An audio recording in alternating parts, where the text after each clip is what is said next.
बदलापूरमध्ये सध्या त्या ठिकाणचे स्थानिक नागरिक आक्रमक झालेत। बदलापूरच्या शाळेत 2 चिमुकल्या मुलींवर लैंगिक अत्याचार झाला। बदलापूरच्या घटनेवरून आता पालकांसह नागरिक आक्रमक झालेत। नागरिकांचं बदलापूर स्टेशनवर रेल रोको आंदोलन सुरू आहे। या संदर्भात ताजी अपडेट देण्यासाठी माझी सहकारी ज्योत्सना गंगणे थेट बदलापूरमधून आपल्यासोबत जोडलेले। ज्योत्सना, बदलापूरच्या शाळेत 2 चिमुकल्या मुलींवर लैंगिक अत्याचार झाला, अत्यंत किळसवाना प्रकार घडला।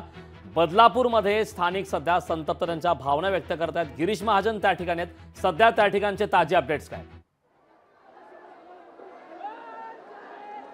कारण मी नक्कीच तुला या ठिकाणी जे आहे बदलापूरचे एकदा मी व्हिडिओ दाखवेन की या ठिकाणी आपण बघतोय की स्थानिक नागरिकांची जी आहे ती एकच मागणी होती की आरोपीला लवकरात लवकर फाशी द्या।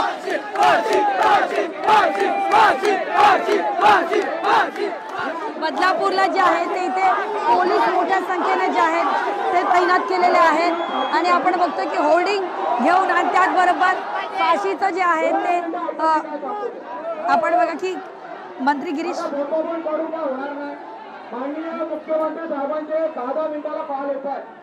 आपण इथे बघतोय कारण की मोठ्या संख्येने लोक जे आहेत ते या ठिकाणी पोहोचलेले आहेत आणि पोलीस सुद्धा मोठ्या संख्येने जे आहेत तैनात केलेले आहेत। पोलीस कंट्रोल जे राईट कंट्रोल आहे ते सुद्धा या ठिकाणी पोहोचलेले आहेत आणि तब्बल जवळपास 8 तास होऊन गेले। 8 तास झाले तरी सुद्धा बदलापूरची रेल्वे जी आहे ती सुरू झालेली नाही आणि याच रेल्वे ट्रॅकवरती जे आहे ते मोठ्या संख्येनं नागरिक उतरलेले आहेत। नक्की ज्योत्सना, आपण हे दृश्य पाहतोय बदलापूर स्थानकावरती सध्या त्या ठिकाणी नागरिक आक्रमक झालेले आहेत। तर त्या ठिकाणी सध्या आंदोलक संतप्त झाले आहेत। आंदोलकांशी संवाद साधता येईल का? कारण आंदोलक सध्या संतप्त झाले आहेत। आरोपीला आमच्या ताब्यात द्या अशी देखील मागणी काहींनी केली आहे। काही आंदोलकांशी त्या ठिकाणचा संवाद साधण्याचा प्रयत्न करा। नक्कीच आपण काही लोकांशी बोलणार आहे, तरुणांशी बोलणार आहे। काय सांगाल नेमकी तुमची मागणी काय आहे? ज्यांचे ताई बहिणी असतात जे काय केलं असतं त्याला फाशी झाली पाहिजे। फाशी झाली पाहिजे म्हणजे झाली पाहिजे। सरकार आणि प्रशासन म्हणते की आम्ही दखल नाही, ते फक्त शांत करण्याची कोशिश करते। त्याला फाशी प्रशासनाचं नाव आले। तुम्ही आता मला सांगा 7 दिवस झाले, 13 आणि 14 तारखेला झाले फाशी। हा ती कार्यकर्ते आता एवढं फाशी झालीच पाहिजे। त्याला बोलतात ते काय करणार नाही, ते काय करणार नाही बोलतात ते। मॅडम, शाळेचं प्रशासन आहे कुठे? आता शाळेचं प्रशासन आहे कुठे? कोणच नाही। कमिटी मेंबर काय रिप्लाय देत नाही, तोंड दाखवत नाही। तुम्ही त्या माणसाला भरती केलाय, तो कोणाच्या गोष्टीने आलेला आहे? त्याची इन्क्वायरी काय नाही बसवली अजूनपर्यंत। शाळेमधले सीसीटीव्ही ताई तुम्ही समोर या। शाळेमधले सीसीटीव्ही बंद होते, काय सांगाल याबद्दल? की सीसीटीव्ही पालकांना तर दिसतात की सीसीटीव्ही चालू आहेत, पण जेव्हा चौकशी केली जाते तेव्हा कळते की सीसीटीव्ही बंद होते। बंद का केली त्या लोकांनी? मुद्दा कारण की त्यांना दाखवायचंच नव्हतं। दरवेळेस रेप होतो, दरवेळेस ही केस लोक दाबून ठेवतात, काय करत नाही।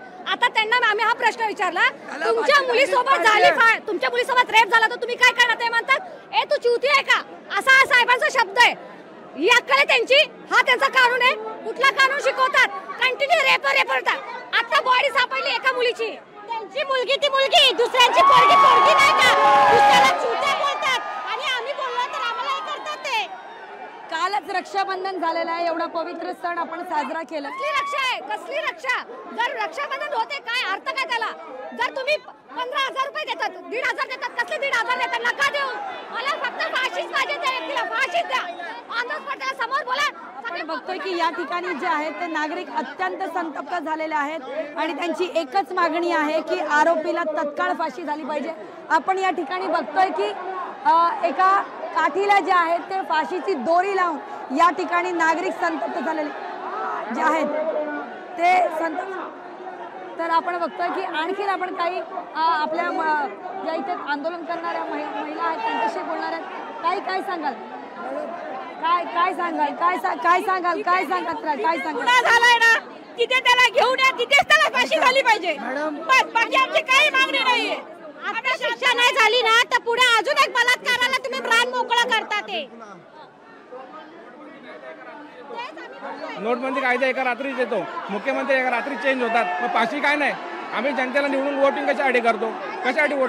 याच्यासाठी तिला फाशी दिलीच पाहिजे।